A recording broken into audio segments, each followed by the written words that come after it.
Vamos iniciar nossa reunião de oração? Vamos clamar ao Senhor, vamos louvar ao nosso Deus através da oração? Deus amado, nós te louvamos, Pai, pela sua graça e pela sua misericórdia. Rendemos glórias a Ti, Pai, pela sua proteção, pelo seu cuidado. Muito obrigado, Pai, porque o Senhor tem nos sustentado até aqui. Muito obrigado, Pai, porque o Senhor nos fortalece, que as suas misericórdias se renovam sobre a nossa vida. Muito obrigado, Pai, porque diante de muitas vezes que estamos fracos, estamos cansados, estamos desistindo, o Senhor com a mão santa e poderosa vem e nos levanta, Pai. Rendemos glórias a Ti pelo seu cuidado, pela sua presença santa, viva e verdadeira, Pai. E queremos clamar por essa noite, que possamos aprender a sua palavra, que nos acheguemos a Ti, Pai, em espírito e em verdade, que clamemos ao Senhor, Pai, entregando os nossos pedidos, as nossas súplicas, as angústias do nosso coração e que possamos confiar em Ti, Pai, sabendo que é o Senhor que trabalha em nós. E é assim que nós oramos, em nome de Jesus. Amém. Meus irmãos, continuando aqui no nosso estudo sobre a teologia da oração, hoje nós vamos falar sobre a oração e a obediência. E vamos ler aqui uma passagem, pode passar para o próximo, que diz o seguinte, olha, sobre a lei mosaica, a obediência era considerada melhor do que sacrifício e a sua submissão é melhor do que a gordura de carneiros. Quem está acompanhando a leitura anual, né? Hoje a gente passou em cima desse texto, quando Saul ele quis dar um jeitinho ali, né? E Samuel confronta Saul dizendo, olha, o mais importante não são os muitos sacrifícios que você possa fazer. O mais importante para Deus é o obedecer. Né? Por que obedecer, meus irmãos? Porque se nós obedecermos ao Senhor, consequentemente, nós não precisaríamos fazer o quê? Sacrifícios. Porque o sacrifício era justamente para confessar os pecados. Então, se houver obediência, consequentemente, não haverá pecados. Né? Então, veja que a obediência é o norteador da nossa vida. Outro texto interessante, Deuteronômio 5:29, e você pode acompanhar a leitura comigo, que diz o seguinte, quem dera que eles tivessem tal coração, que me temessem e guardassem em todo o tempo todos os meus mandamentos, para que bem lhe fosse a eles e a seus filhos para sempre. Olha que interessante, que a consequência da obediência ao Senhor é receber bênçãos, benefícios do Senhor. E esses benefícios eram benefícios prolongados, né, para os filhos e para as gerações. E veja que nós podemos perceber que há um resultado muito positivo sobre a nossa vida quando nós nos empenhamos para obedecer ao Senhor. E nós veremos mais futuramente quão interessante é a verdade de que a obediência ela vai refletir em nossa vida de oração. Pode passar. Nós devemos também reconhecer, meus irmãos, que a obediência inquestionável é algo virtuoso, de grande virtude. E não entenda errado essa obediência questionável no sentido de que é uma obediência cega, sem pensar, né? Igual usam um exemplo para mostrar o que é fé, né? Que dizem assim, né? Fé é Deus mandar você sentar sem saber o que está atrás de você e você pega e senta. Não, isso não é fé não. Né? Fé é certeza, fé é convicção. E se Deus mandar a gente vai sentar porque sabe que tem um local para sentar. Então, obediência não é algo cego, obediência é algo verdadeiro, obedecer a algo real. Vamos ver isso em João 14:21.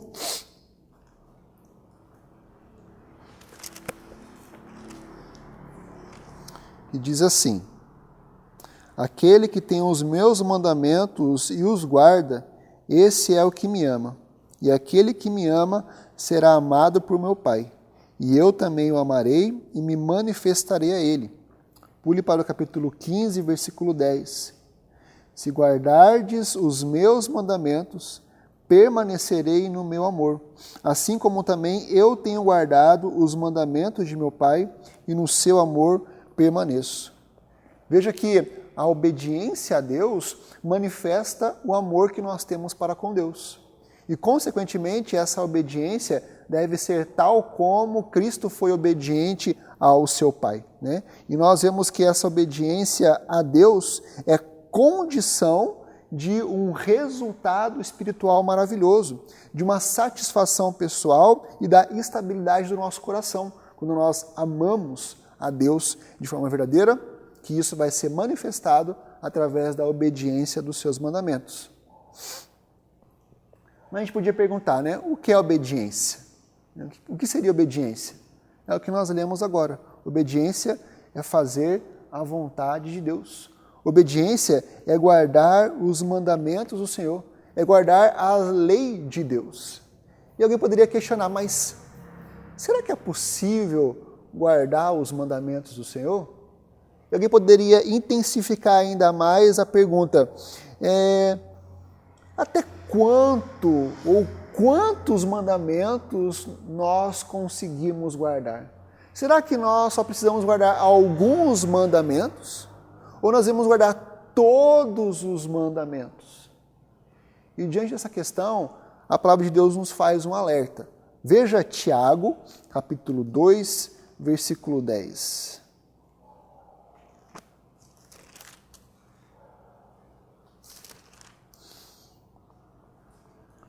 Tiago 2,10 diz: pois qualquer que guarda toda a lei, mas tropeça em um só ponto, se torna culpado de todos.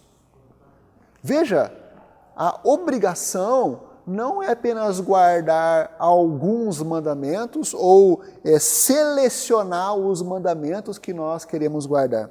A nossa obrigação é de guardarmos todos os mandamentos do Senhor.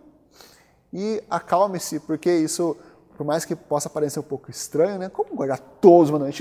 Nós não guardamos todos os mandamentos. E como que funciona isso? Nós devemos entender que a capacidade de guardar os mandamentos não vem única e exclusivamente a partir do nosso coração. E uma obediência verdadeira não é a partir daquilo que nós podemos fazer. É a partir de algo que outra pessoa fez. E essa é a diferença em nossa vida. E nós devemos também avaliar o seguinte sentido. Aquele que não hesita em transgredir um único mandamento, irá muito mais provavelmente, sob a mesma dificuldade e circunstância, transgredir os demais mandamentos. Ou seja, aquele que não se esforça para guardar os mandamentos, consequentemente, em algum momento, vai escorregar nos mandamentos. Pode passar. E a pergunta surge: podemos guardar todos os mandamentos? Pode passar. Veja, seria Deus capaz de estabelecer mandamentos aos quais o homem não pudesse obedecer? Na ideia de que nós devemos guardar todos os mandamentos? Porque muitos dizem que é difícil guardar todos os mandamentos, né? Continuando ainda, seria ele então arbitrário, severo, indiferente para emitir mandamentos que não pudessem ser obedecidos? Ou seja, há mandamentos que Deus estabeleceu impossíveis de serem cumpridos? A resposta é que em todos os relatos das Escrituras Sagradas, não há um só caso registrado de Deus ordenando a qualquer homem fazer algo que esteja além da sua capacidade. Ou seja, todos os mandamentos do Senhor são capazes de serem obedecidos. Deus não apresentou nenhum mandamento impossível de ser cumprido. Em princípio, a obediência a Deus é a mesma qualidade da obediência aos nossos pais. É o mesmo princípio. E da mesma forma que os nossos pais não pediriam que fizéssemos algo impossível de ser feito, Deus também não pediu algo impossível de ser feito. Os mandamentos de Deus não foram estabelecidos por severidade, por tirania ou para mostrar que somos incapazes de ser realizado. Eles sempre foram estabelecidos em amor e em nosso favor. Portanto, de fato, é necessário que nós devemos guardar os mandamentos, obedecer os mandamentos. E aqui surge a grande diferença. A diferença é que a possibilidade de guardarmos os mandamentos não reside em mim, mas numa ação que está fora de mim. Os mandamentos de Deus são justos e fundados na justiça e na sabedoria de Deus. Olha só esses textos, Romanos 7,12.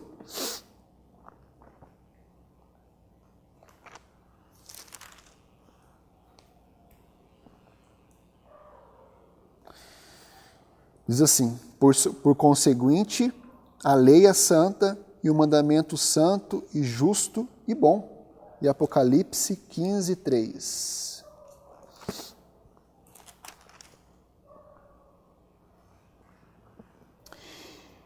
E entoavam o cântico de Moisés, servo de Deus, e o cântico do Cordeiro, dizendo: Grandes e admiráveis são as tuas obras, Senhor Deus Todo-Poderoso.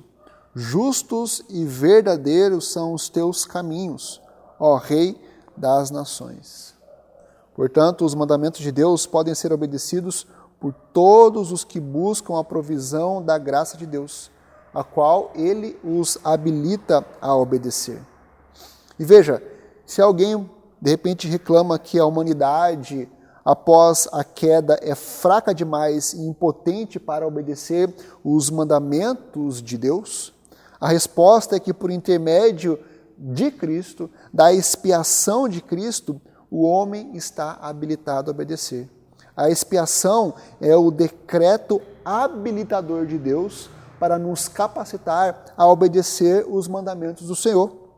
Veja, Deus derramou sua graça e nos capacitou a obedecê-los. E isso sendo verdade, o homem é indesculpável de obedecer ao Senhor. Então, a possibilidade de sermos obedientes a Deus não é por causa dos nossos méritos, mas é por causa daquilo que Deus fez sobre a nossa vida a partir de Jesus Cristo. Então, em Jesus Cristo, nós somos capazes de obedecer ao Senhor. Em Efésios 4, 22 a 24, diz que nós somos despojados do velho homem e revestidos do novo homem. Em Efésios 2:10, diz que agora nós somos habilitados para fazer boas obras que glorificam ao Senhor. Então perceba que é a ação de Deus sobre a nossa vida que nos capacita, que nos conduz para agir de forma correta. Então, em Jesus Cristo, por causa de Jesus Cristo, nós somos capazes, somos habilitados, temos a possibilidade real de obedecer os mandamentos do Senhor.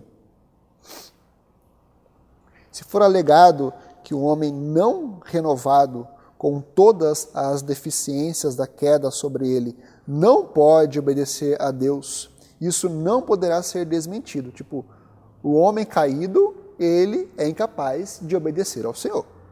Mas declarar que, depois de um homem ser renovado pelo Espírito Santo, recebeu a nova natureza e se tornou o filho do rei, e ainda assim não pode obedecer a Deus, é assumir uma atitude ridícula e mostrar, além disso, uma ignorância lamentável da obra e implicação da expiação de Cristo. Ou seja, para o ímpio, o natural dele é não cumprir os mandamentos do Senhor, é não obedecer a Deus. Agora, para aquele que já foi salvo, renovado, restaurado, já recebeu o Espírito Santo sobre a sua vida, ele é habilitado, ele tem a total capacidade de obedecer os mandamentos do Senhor. E com isso não há desculpa para que ele não obedeça, porque agora ele pode não pecar, ele pode agora cumprir perfeitamente os mandamentos do Senhor e ser obediente ao Senhor. Por isso que a gente deve lembrar que o Deus obediente sempre tem medo. O que significa isso? O filho obediente que solicita algo entra na presença do Pai com confiança e ousadia, porque ele sabe que foi restaurado através do sangue de Jesus Cristo. Sua consciência de obediência lhe dá coragem e o liberta do medo gerado pela desobediência. Isso é nítido. Quando os filhos fizeram algo de errado, eles têm medo de conversar com o pai, com os pais. Eles ficam receosos porque já sabem que vai receber alguma coisa, vai receber uma disciplina, né? Diferente do filho que está com o seu nome limpo no cartório dos pais. Ele pode se achegar a ele, aos pais, conversar com ele, dialogar com ele, porque ele sabe que está tranquilo. Essa é a verdade. Aquele que foi restaurado pelo sangue de Jesus Cristo não tem medo de se achegar a Deus. Veja de novo João 15:10.